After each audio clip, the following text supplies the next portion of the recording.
Hola, yo soy Saraí Ramírez, estudiante del séptimo trimestre de Psicología, perteneciente a la sección T2 en Psicopatología. Un cordial saludo a mi facilitadora Carmen Ontiveros. Gracias por ser partícipe de nuestra formación como grandes psicólogos. A continuación, vamos a realizar un vistazo a través del DSM-5 para conocer un listado de diversos trastornos mentales existentes, destacando cada una de sus definiciones, etiología, epidemiología, criterios diagnósticos, tratamientos e intervenciones, y por último vamos a conocer lo que es el pronóstico, todo bajo el objetivo de ampliar mi conocimiento como psicóloga en formación y tener una visión mucho más clara de la clasificación de cada uno de ellos. Comencemos. Vamos a comenzar con el primer apartado que conforma los trastornos de la conducta alimenticia y la ingesta de alimentos. Aquí se engloba lo que es el pica, rumiación, trastorno de restricción y evitación alimenticia, anorexia nerviosa, bulimia nerviosa, trastorno por atracones, otros trastornos alimentarios no especificados, y allí poco a poco vamos a hablar acá acerca de cada una de estas clasificaciones. En cuanto a su definición, los trastornos de la conducta alimentaria y de la ingesta de alimentos se caracterizan por alteraciones persistentes en la alimentación o en los comportamientos relacionados con la alimentación, provocando una serie de perturbaciones en el consumo de los alimentos. Hay muchísimos factores que pueden intervenir para que estos aparezcan. Entonces, si hablamos acerca de su etiología, aunque los trastornos alimenticios pueden comenzar por preocupaciones ya sean por la comida, el peso, son muchísimos más factores que intervienen aparte de esto, ya que la gente con trastornos alimenticios diría que utilizan la comida como un refugio para poder evitar así una realidad y también compensar los sentimientos y emociones que de alguna u otra manera son para ellos insoportables. Para algunos la dieta, los atracones, la purgación, lo utilizan para lidiar con sus emociones negativas y emociones totalmente dolorosas. Aquí pueden influir diversos factores, tanto psicológicos, que es cuando existe baja autoestima, sentimientos de insuficiencia, depresión, ansiedad, enojo y soledad, también factores interpersonales, que engloban todas esas relaciones personales y familiares problemáticas, dificultades para expresar sentimientos y emociones, haber sido fastidiado o ridiculizado durante, alguna etapa en su vida, ya sea adolescencia, ya que, podemos destacar que esta es una de las etapas donde mayormente pueden aparecer estos tipos de trastornos, o también sufrir algún tipo de abuso físico o sexual. Aquí también intervienen factores sociales como esas presiones culturales que hoy en día existen, donde glorifican un cuerpo perfecto, que esté súper delgado, y pues rechazan y señalan a aquellas personas que tienen 1 kilo de más o tienen kilitos de más, y es por ello que esto también puede influir notoriamente en la aparición de estos trastornos. Por supuesto, no podemos dejar de lado los factores biológicos que dicen que esto se puede desarrollar, ya que existe como que una deficiencia, un desequilibrio en la parte de los neurotransmisores que controlan el hambre, el apetito y la digestión. Si hablamos de la epidemiología, los reportes epidemiológicos de los trastornos de la conducta alimenticia existen mayor prevalencia en la parte de los adolescentes, fluctuando entre un 0,5 a un 4%. Existen hallazgos contradictorios en cuanto a cuál de cada uno de los trastornos de esta categoría es más prevalente, pero sí podemos destacar y confirmar que mayormente se llevan a cabo o se desencadenan en la adolescencia. En cuanto a los criterios diagnósticos, existen diversas clasificaciones, ya que este es un grupo bastante extenso. Vamos a comenzar a hablar un poco acerca de pica, ya que este trastorno que consiste en ingerir sustancias que no son nutritivas, por ejemplo, ingerir cemento, tierra, pintura, algún tipo de sustancia que no sea consumible. Por otra parte está el trastorno de rumiación, que es cuando se caracteriza por, diría que vomitar toda la comida que uno ingiere, y pues existiría lo que es esta rumiación.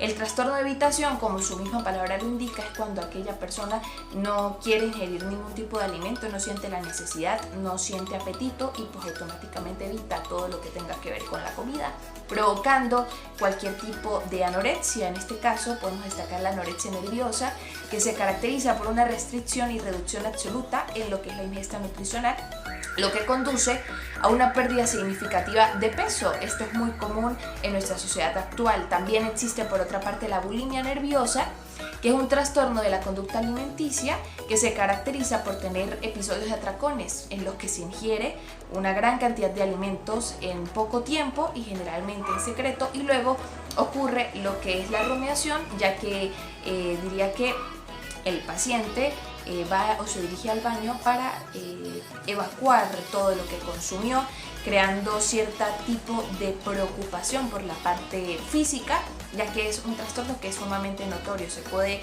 presenciar físicamente, podemos observarlo, podemos notarlo. También, por otra parte, existe lo que es el trastorno por atracón, que está caracterizado por episodios de ingesta compulsiva.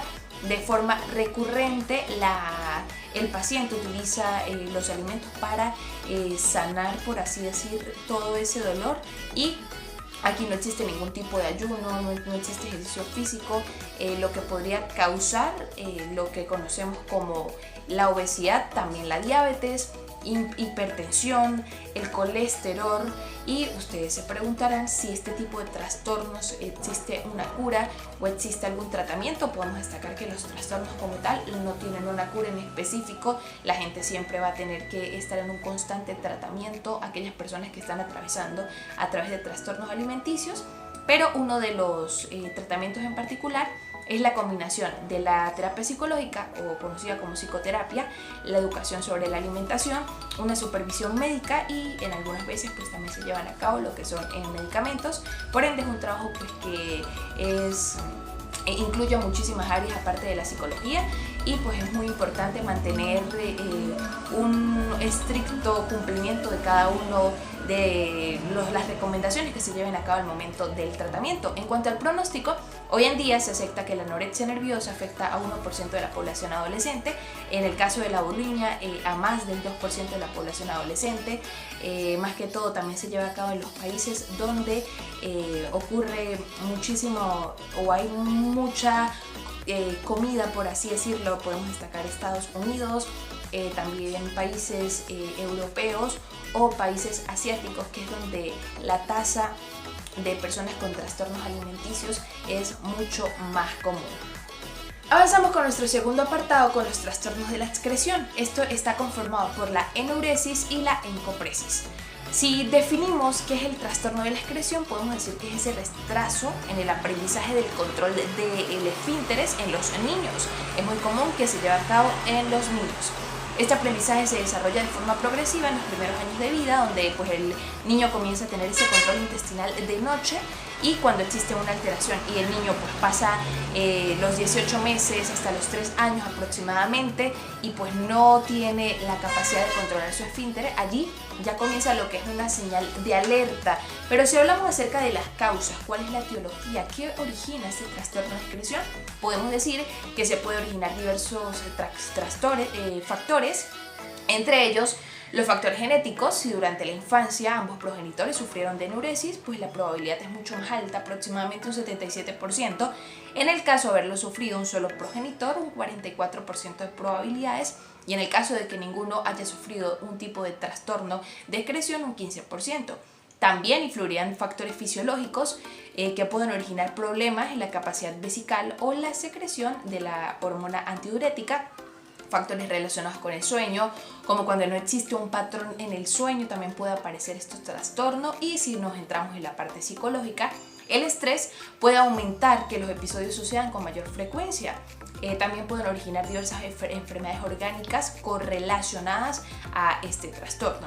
Su epidemiología radica en que es un trastorno que aparece del 5 al 10% de los niños de 5 años. Su prevalencia va disminuyendo con la edad, situándose aproximadamente en los niños de 10 años en un 5%, y pues en una población que ya no es infantil, menos del 1% de la población. Ahora sí, hablemos un poco acerca de los criterios para nosotros diagnosticar este trastorno. En cuanto a la enuresis, es esa emisión de la orina de forma repetida en la cama o en la ropa, ya sea de manera voluntaria o involuntaria, en niños de 5 años de edad. Esta puede ser diurna o también puede ser en la parte nocturna. Cuando la emisión involuntaria tiene lugar durante las horas del sueño primaria, en el que la incontinencia, nunca ha tenido lugar, existe lo que es una alteración. Ahora bien, si hablamos de la encopresis, esa excreción repetida de heces en lugares inapropiados como la ropa, el suelo, ya sea de manera voluntaria o involuntaria, en niños de 4 años de edad. Se observa que niños y niñas que han pasado por una época de estreñimiento pueden haber asociado a la defecación con dolor y malestar, por lo que posteriormente aguantará el reflejo de la excreción, reforzando de esta manera la retención y la encopresis. ¿Existirá un tratamiento para esto? Bueno, vamos a hablar un poco acerca de estos tratamientos. Existe uno farmacológico que pues ayuda a controlar, entre ellos destacamos la oxibultina, que aumenta la capacidad de la vejiga, y la imiparapina. En el caso del tratamiento psicológico, lo primero que se lleva a cabo es un análisis de las bases del problema para poder hacer un tratamiento personalizado de cada caso. Las técnicas que se pueden utilizar comúnmente son la incorporación de rutinas, la psicoeducación a sus padres, también ejercicios para la vejiga. Su pronóstico radica en que, bueno, hay muchos resultados eficaces. Es necesaria la implicación conjunta de varios profesionales, psiquiatras, psicólogos, gastroenterólogos, pediatras. El 90% de los casos presentan una notable mejoría durante el primer año, aunque se requiere de paciencia por tanto, bueno, la familia, el paciente, y también existe una tasa de recaída a medio plazo del 50%, así que este trastorno más que todo es tener lo que es una constancia en su tratamiento para poder ver mejorías. Avanzamos a otra categoría y estos son los trastornos de disfunciones sexuales. Están conformados por eyaculación retardada, trastorno eréctil, trastorno orgásmico, trastorno de dolor génico pélvico por penetración, también eyaculación prematura o precoz, inducida por sustancias o medicamentos, y otra disfunción sexual no identificada. Pero, ¿qué son este tipo de trastornos? Bueno, estos son aquellos que dificultan o impiden el mantenimiento de las relaciones sexuales satisfactorias. Esto se produce durante cualquier tipo de la etapa del acto sexual, ya sea el deseo, excitación, orgasmo y resolución. Se puede dar tanto a mujeres como en hombres y pueden experimentar aversión o rechazo absoluto en el contacto sexual, aunque afecta de modo diferente a cada género. En cuanto a su etiología, ¿cuáles son las causas que produce este trastorno? Hay varios factores, entre ellos la falta de sintonía o fastidio en la relación con la pareja, miedo al embarazo o dependencia de otra persona o pérdida de control, sentimientos de indiferencia hacia las prácticas sexuales o hacia otra pareja, culpabilidad, inhibiciones o ignorancia del comportamiento sexual, falta de educación sexual, ansiedad por el fracaso, preocupación en el desempeño durante el coito o experiencias traumáticas anteriores, por ejemplo violaciones, incestos, abusos sexuales o disfunciones sexuales previas.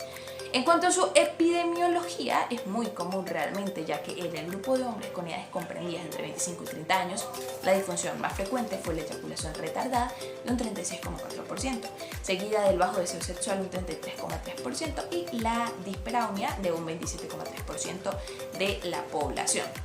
Hay diversos criterios de evaluación, hay diversas clasificaciones por parte de los trastornos de disfunciones sexuales. Entre ellos tenemos la eyaculación retardada, en el cual se necesita mucho tiempo de estimulación sexual masculina para que el hombre alcance el clímax.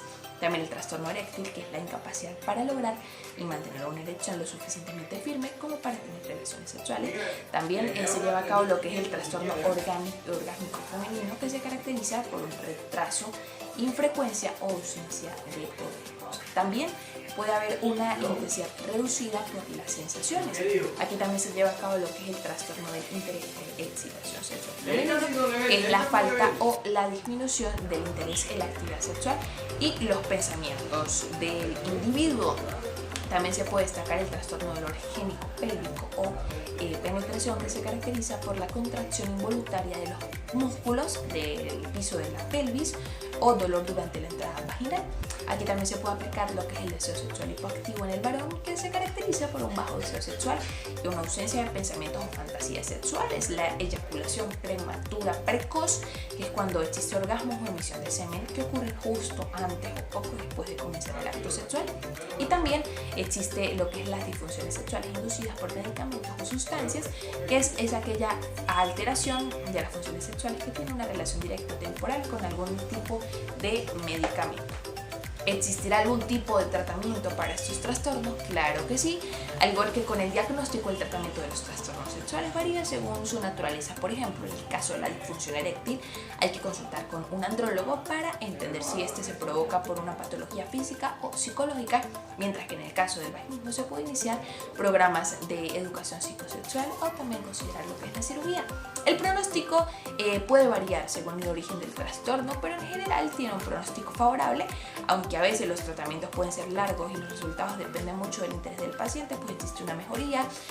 Aquí se hacen recomendaciones como la pérdida de peso, dejar de fumar o dormir lo suficientemente para ayudar al bienestar y al interés por las relaciones sexuales. Avanzamos por el apartado trastornos de disfunciones de género. Está conformado por disforia de género en adolescentes y adultos, disforia de género no especificada. ¿Qué es este trastorno? Y es que consiste en tener sentimientos de angustia o dificultad funcional significativa relacionada con un sentimiento persistente de que el sexo de una persona al nacer no coincide con su sentido interno de sí mismo como masculino o femenino, mixto, neutral o algo más, identidad de género. Algunas personas sienten constantemente que están viviendo en un cuerpo incompatible con su sentido interno de sí mismos, como seres masculinos o seres femeninos. Estos sentimientos pueden comenzar durante la infancia, es decir, personas que son etiquetadas como masculinas al nacer se sienten como mujeres atrapadas en el cuerpo de hombre y viceversa. Este sentimiento de discrepancia, denominado incongruencia de género o disconformidad de género, no se considera un trastorno a menos que cause una angustia significativa o que afecte en gran medida la capacidad de la persona para desenvolverse. La angustia suele ser parte de una combinación entre la ansiedad, depresión e irritabilidad que puede estar en la comorbilidad de este trastorno. En cuanto a las causas, ¿cuáles son las etiologías? ¿Qué factores intervienen? Podríamos decir que los factores biológicos, el ambiente hormonal prenatal determinan en gran medida la identidad de género. Algunos estudios por imágenes cerebrales muestran diferencias funcionales y anatómicas en las personas con disforia de género que coinciden con su sexo de nacimiento. Sin embargo, aunque factores biológicos determinan gran parte de la identidad sexual, la formación también del ambiente influye muchísimo. Cuando la clasificación sexual y la situación en la que se cría el niño son confusas, ejemplo en casos de genitales ambiguos o síndromes genéticos que alteren el aspecto de sus genitales, como los síndromes de insensibilidad a los andrógenos, los niños pueden no estar seguros sobre su identidad o su rol sexual, aunque el nivel de su importancia de los factores ambientales puede intervenir notoriamente. En cuanto a la epidemiología, la prevalencia de disforia de género está entre 5 y 14 por 1000 personas nacidas con sexo masculino y de 2 a 3 por 1000 personas nacidas con sexo femenino. ¿Cuáles son los criterios diagnósticos y su clasificación? Entre ellos tenemos el diagnóstico según grupos etarios, y es que la disforia de género se manifiesta de diversas maneras en los diferentes grupos etarios, pero para el diagnóstico de la disforia de género en todos los grupos etarios, los criterios del DSM-5 requieren la presencia de incongruencia marcada entre el sexo de nacimiento y la identidad de género que uno siente, identificación con el sexo opuesto que ha estado presente durante 6 meses, malestar clínicamente significativo o deterioro funcional que resulta de esta incongruencia. Existen tratamientos, pero vamos a hablar un poco acerca de ello, ya que para muchos lo más eficaz parece una combinación entre la terapia hormonal, la electrolisis, si se desea la cirugía de confirmación de género, que es totalmente irreversible y ya no se necesita psicoterapia antes de que la persona pueda recibir la terapia hormonal o someterse a una cirugía de confirmación de género. Sin embargo, los profesionales de la salud pueden colaborar mediante diversas acciones, entre ellas determinar la presencia de algún trastorno de la salud mental como depresión o trastorno por consumo de sustancias estupefacientes, ayudar a las personas a lidiar con problemas como la desaprobación o discriminación que pueden siempre aparecer en la sociedad, ayudar a las personas a encontrar una forma cómoda de expresar el género que sienten y tienen, y corresponder también ayudar a los roles de género a hacerse más visibles, más notorios y por supuesto normalizar esta situación. En cuanto a los pronósticos, los adolescentes y adultos con disforia de género que no reciben un tratamiento de afirmación de género podrían estar en riesgo de tener pensamientos suicidas o intentos de suicidio. Avanzamos por los trastornos disruptivos del control de los impulsos y la conducta, conformados por trastornos negativista, desafiante, explosivo intermitente, trastorno de la conducta, trastorno de la personalidad antisocial, piromanía, cleptomanía y otro trastorno no identificado.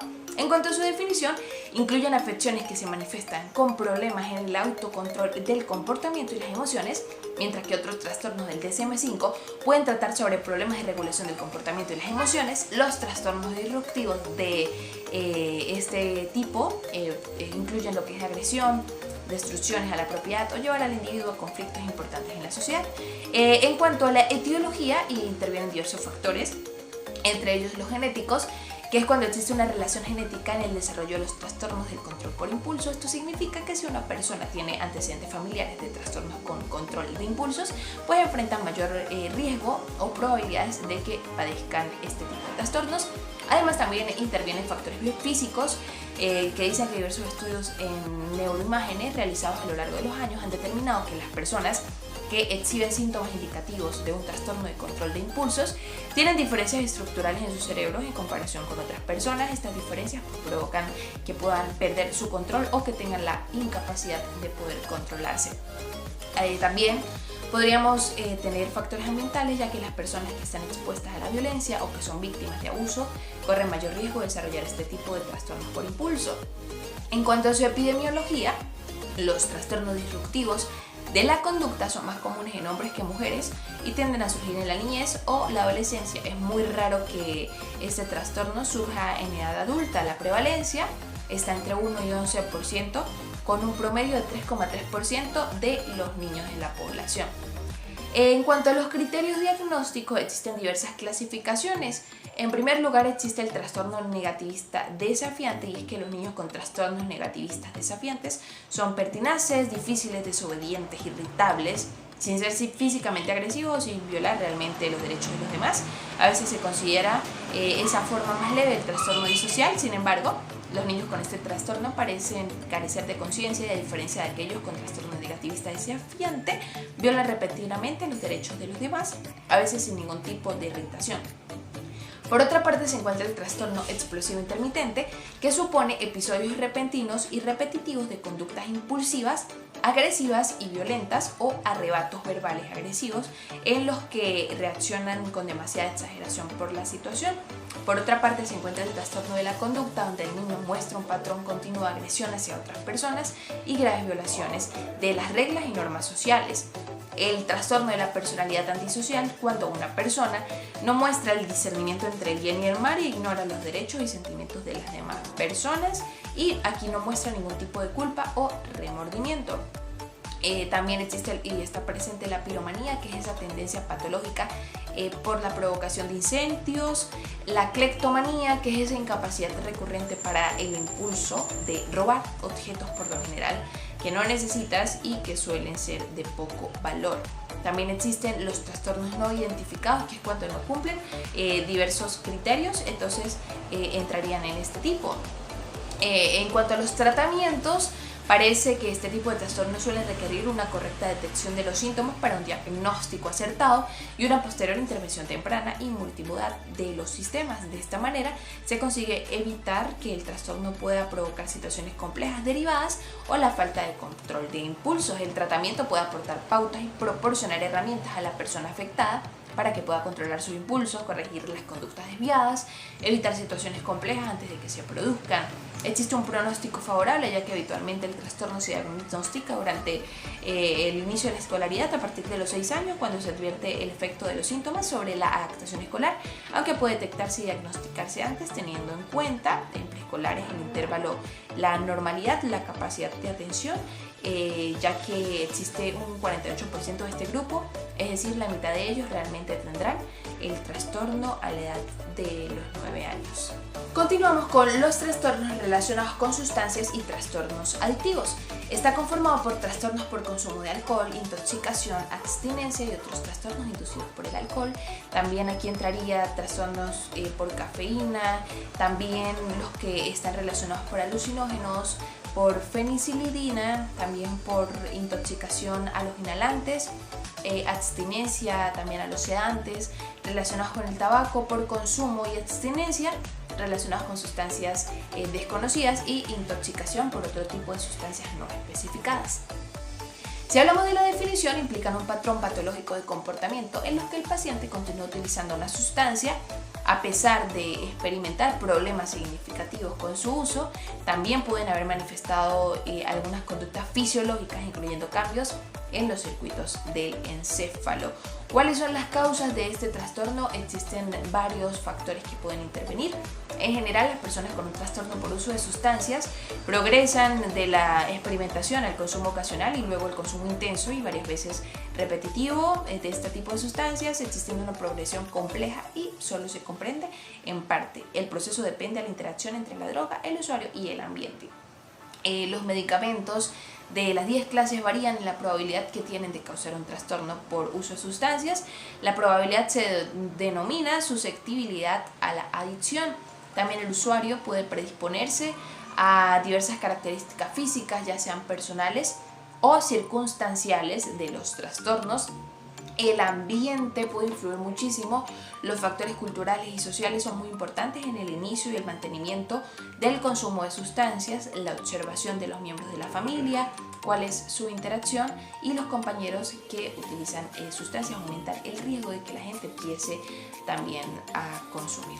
En cuanto a su epidemiología, en los síndromes clínicos, los hombres presentan prevalencia en dependencia de un 86%, trastorno de ansiedad de un 60,3%, de dependencia al alcohol un 70,6%, de sustancias distímicas de un 46,2%.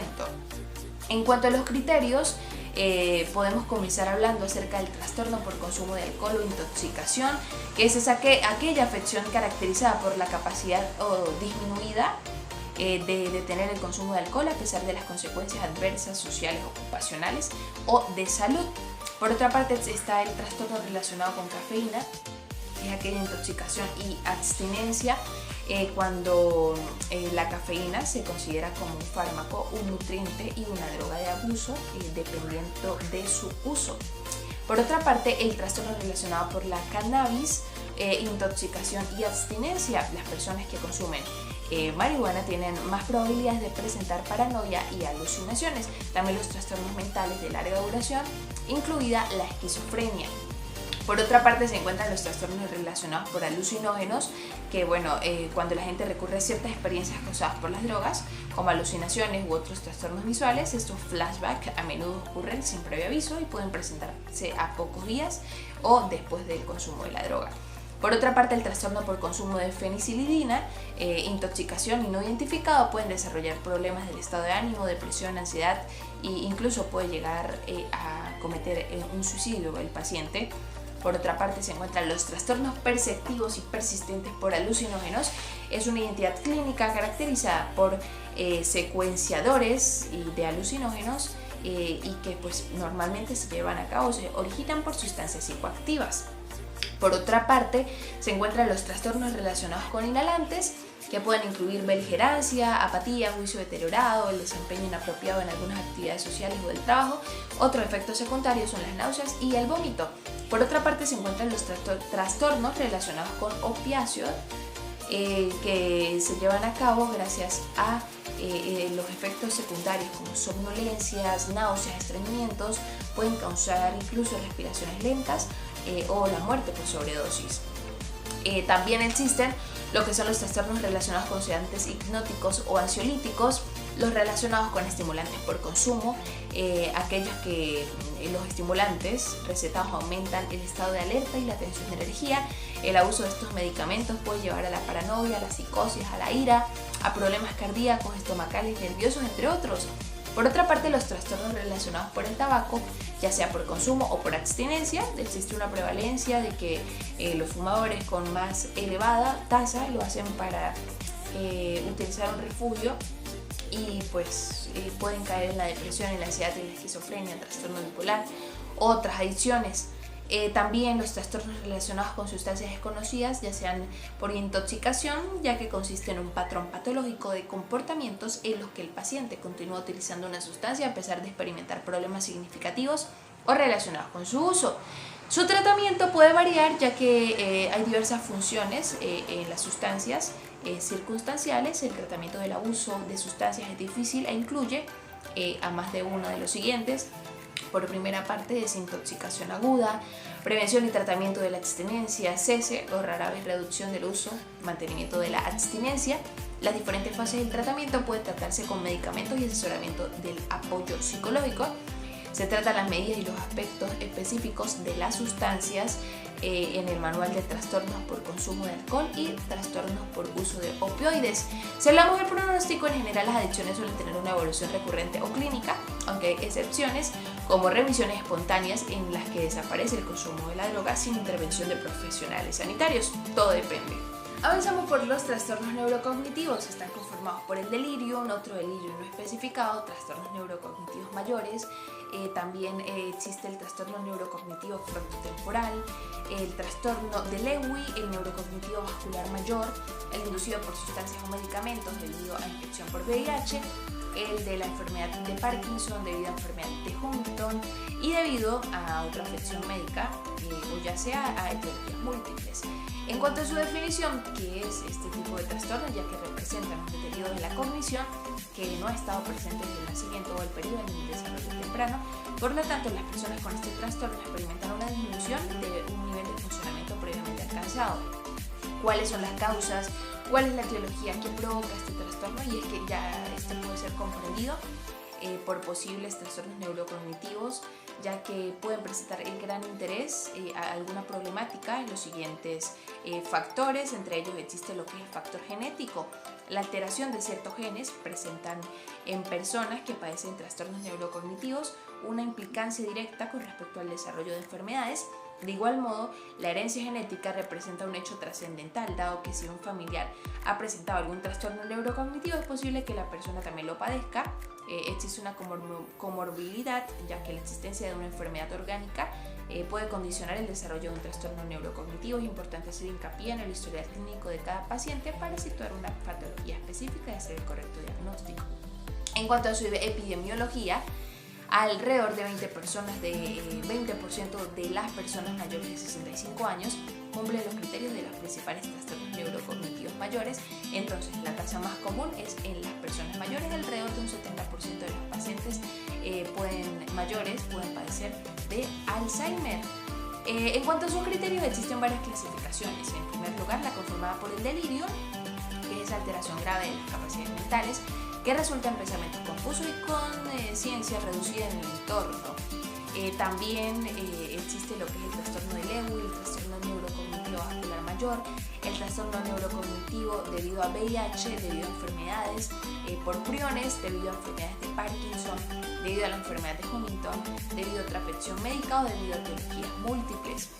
Los tratamientos consisten en diversos factores, también tratamientos farmacológicos. Este tipo de abordaje consiste en incluir medicamentos que actúen sobre las conexiones neuronales de la corteza cerebral. De este modo se producen mejorías a la calidad de vida del paciente. También se lleva a cabo la fisioterapia, que consiste en el desarrollo de la movilidad corporal, el equilibrio y la fuerza del paciente. Dicho procedimiento resulta eficaz frente a las patologías que implican las dificultades de coordinación. La psicoterapia es muy importante, una herramienta vital, ya que la terapia puede ayudar a mejorar en el área de comunicación del paciente y también a diversas estrategias que apuntan a que se construyan recursos frente a determinadas situaciones. En cuanto a su pronóstico, se encuentra una prevalencia de trastornos neurocognitivos de un 51,17%, superando ampliamente la medida nacional estimada del 12%.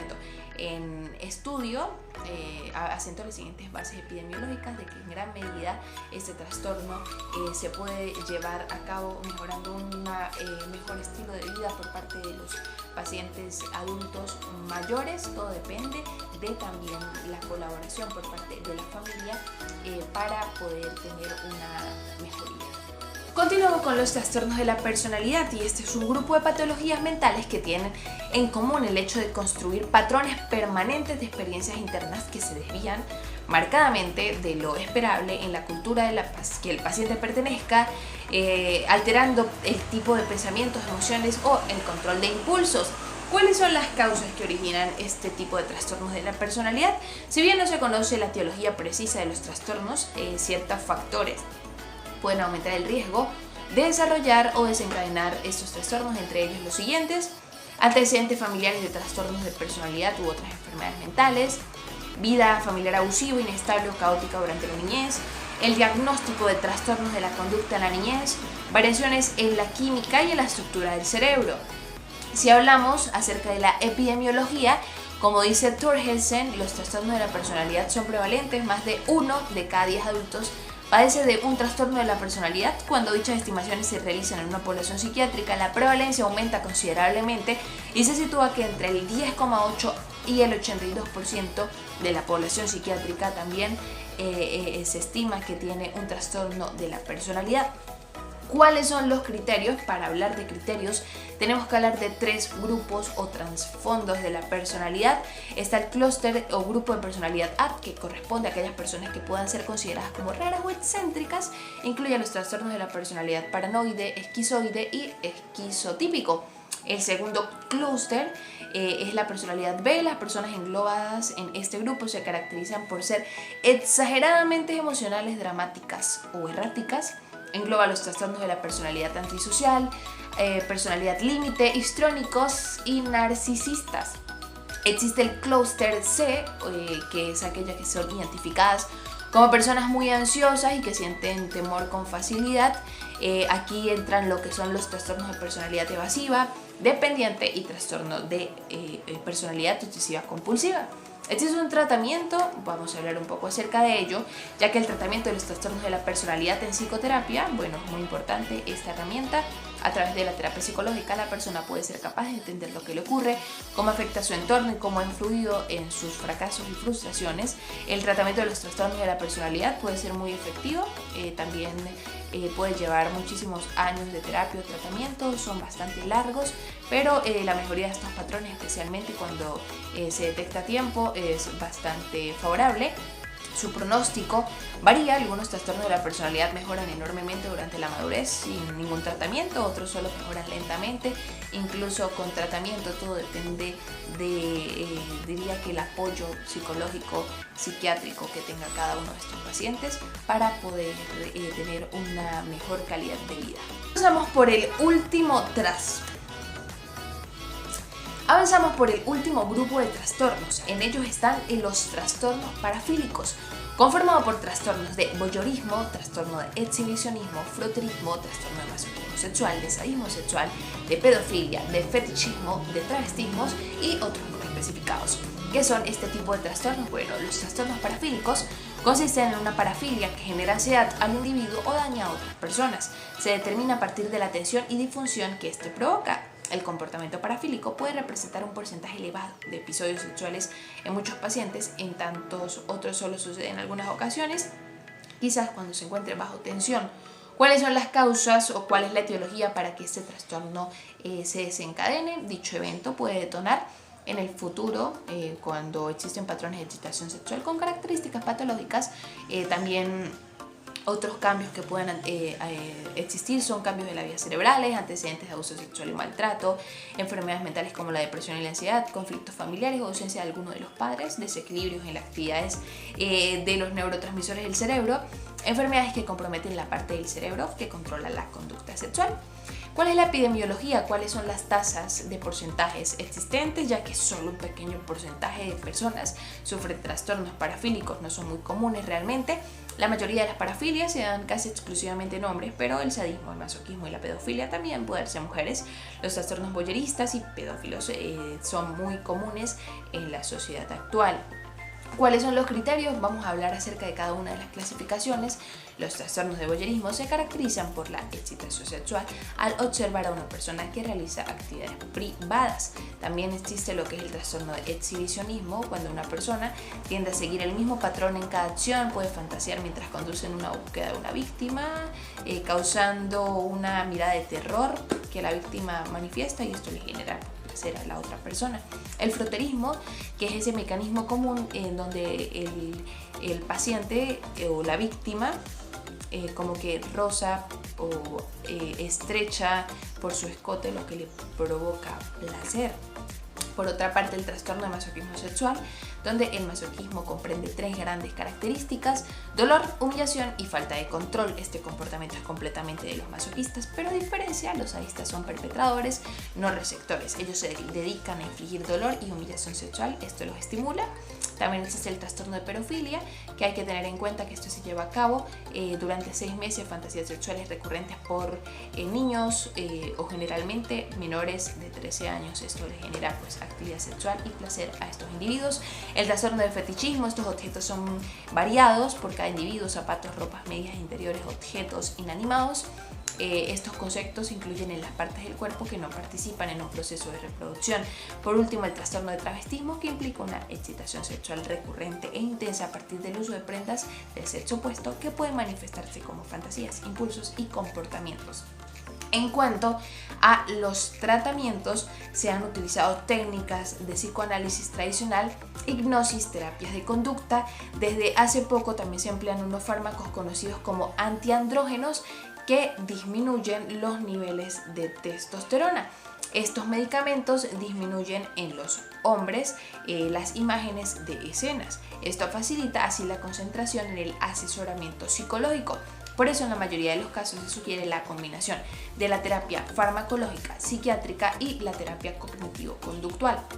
En cuanto al pronóstico, si existe un tratamiento adecuado, hay posibilidades de dejar las parafilias atrás y abandonar para siempre las conductas sexuales anormales. Hoy mismo también existen diversos beneficios de técnicas vanguardistas como la hipnosis clínica, la EMDR o el EFT para solucionar este tipo de problemas.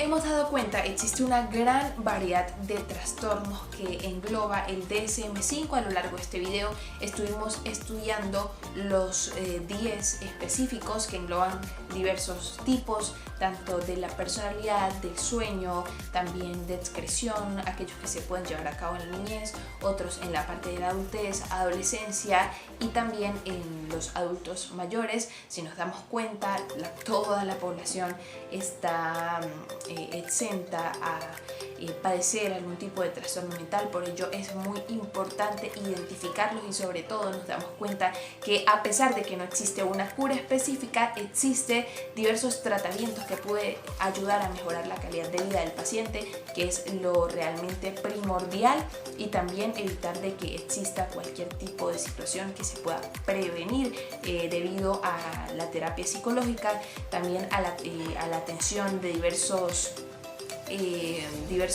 organismos de la salud mental, tanto psicólogos, psiquiatras, también personal de la medicina, incluso los familiares, el ambiente y también la disposición del paciente pueden hacer de que ocurra cambios significativos en sus vidas. Muchas gracias.